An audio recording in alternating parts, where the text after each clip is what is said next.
everybody. Welcome to another edition of our program. I'm Mark Joseph. You know, it's almost impossible to grow up in this world and not hear the words Snoopy or Charlie Brown or Peanuts. Well, today we've traveled to Santa Rosa, California, and we're outside the home of Mr. Charles Schulz, the creator of the Peanuts cartoon series, and the one who thought up such amazing and interesting characters as Snoopy and Linus and Lucy and so many others. Well, we'll talk to him today about what it takes to be a cartoonist and how he's been so successful at it all these years. So please join us for our special guest, Mr. Charles Schulz.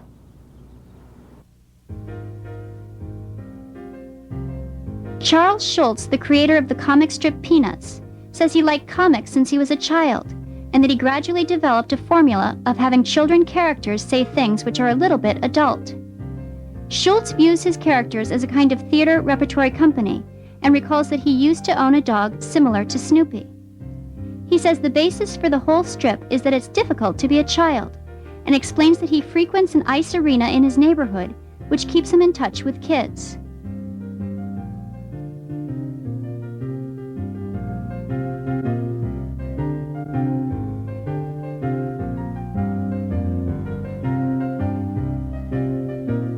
Charles Schulz, thank you for joining us today and for inviting us up. My pleasure. I'm glad you're here.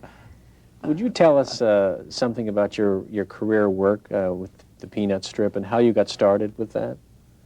I always liked cartoons, and ever since I was a little kid, I was a great follower of all of the different comics in the newspapers, and I knew that if you worked hard, possibly you could get to draw your own comic strip. So this is the one thing that I wanted to do all of my life.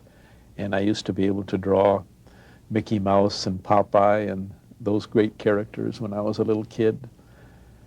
And I would send in my drawings and get them rejected from the magazines and the newspapers and things like that. But it wasn't until I was in my early 20s that I began I could feel getting closer all of the time and getting better, where I knew that perhaps one day this would happen.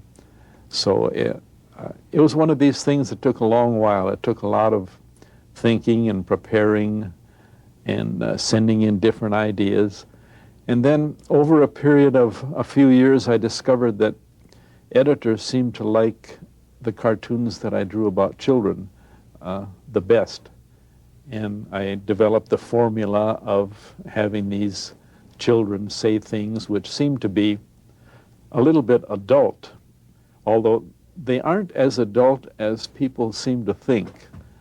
These are not little kids saying grown-up things. I think that if you really pay attention, you will discover that children say things which are adult in nature. So this is the way it happened, and I suppose I think I really didn't get started till I was about 26 or 27 years old.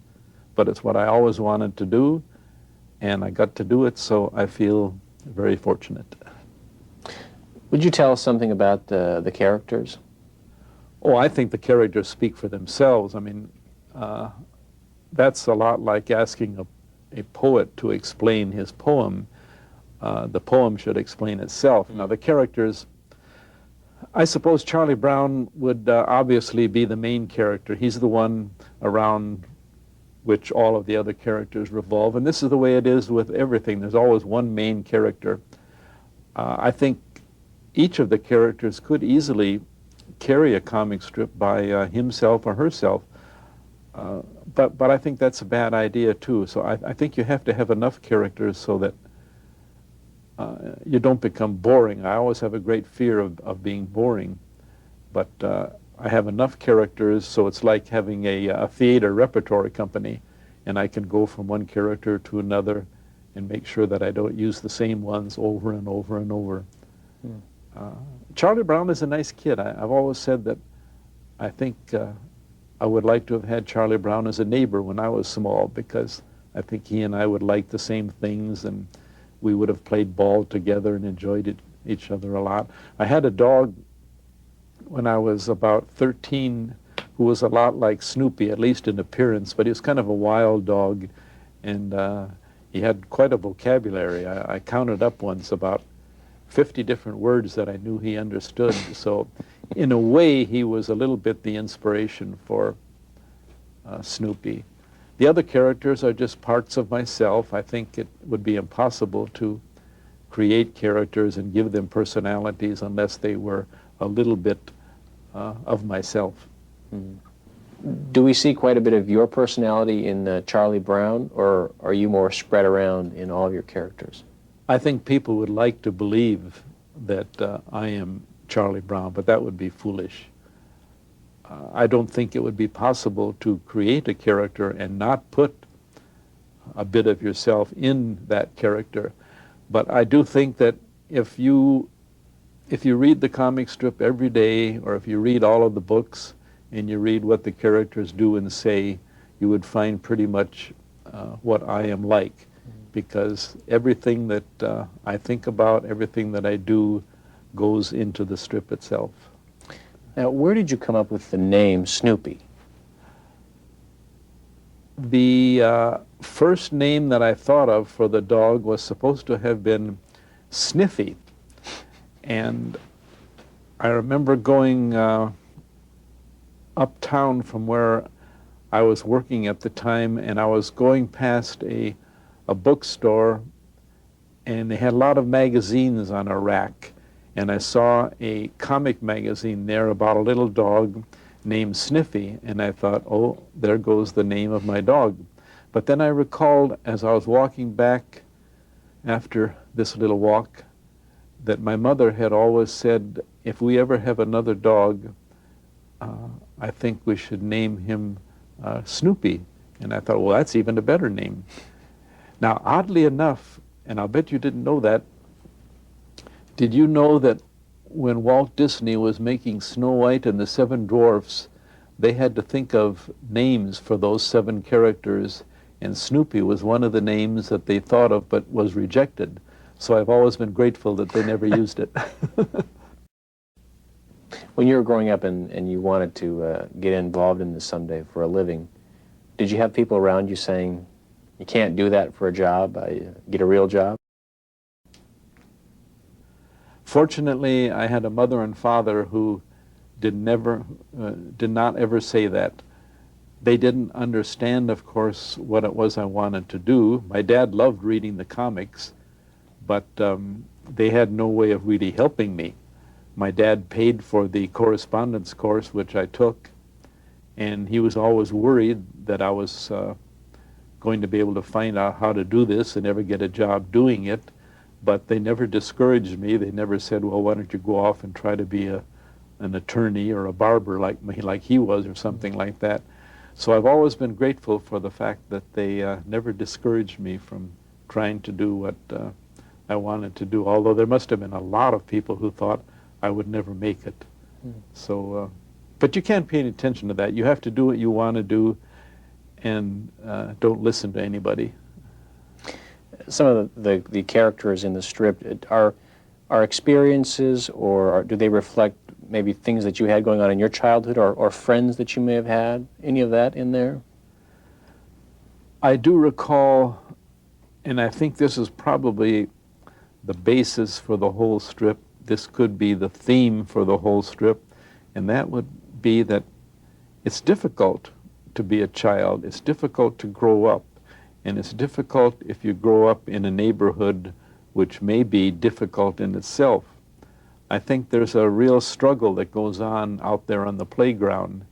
And as we become adults, we drift away from it and we learn to protect ourselves. But there are always the mean kids on the playground. There are always the bullies around. There's always those terrible feelings of insecurity. And the fears that we have that adults somehow, unfortunately, forget about. So in a way, you might say that this is the basis for the whole thing, that it is difficult to be a little kid. It's a constant struggle. So maybe that's really what it's all about. How do you stay in touch with, what kids are feeling? Because obviously you do have it in the script so often. How do you not forget about that?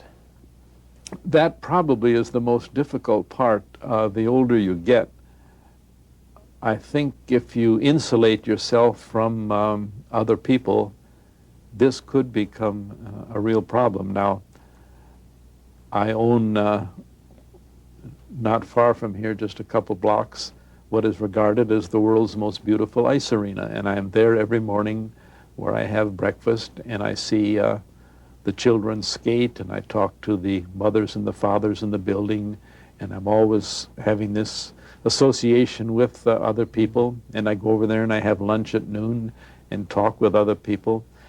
I don't do this deliberately in order to keep up on things, but I find that it is important. Of course, I do read a lot and try to keep up with what is going on without becoming overly indulgent on these things. But the older you get, I think the more risk there is of becoming a boring older person who just lives in the past.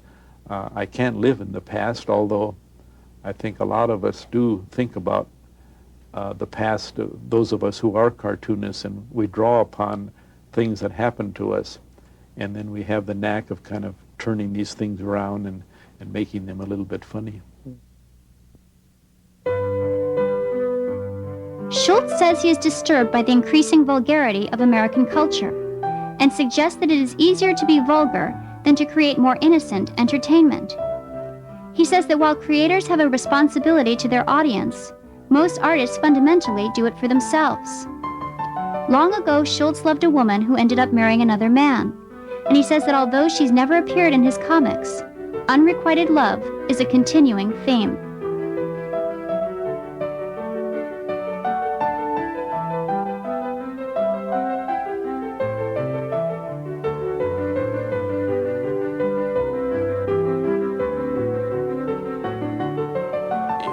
American culture has changed, so much over the years.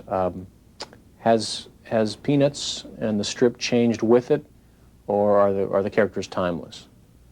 I like to think that they are timeless.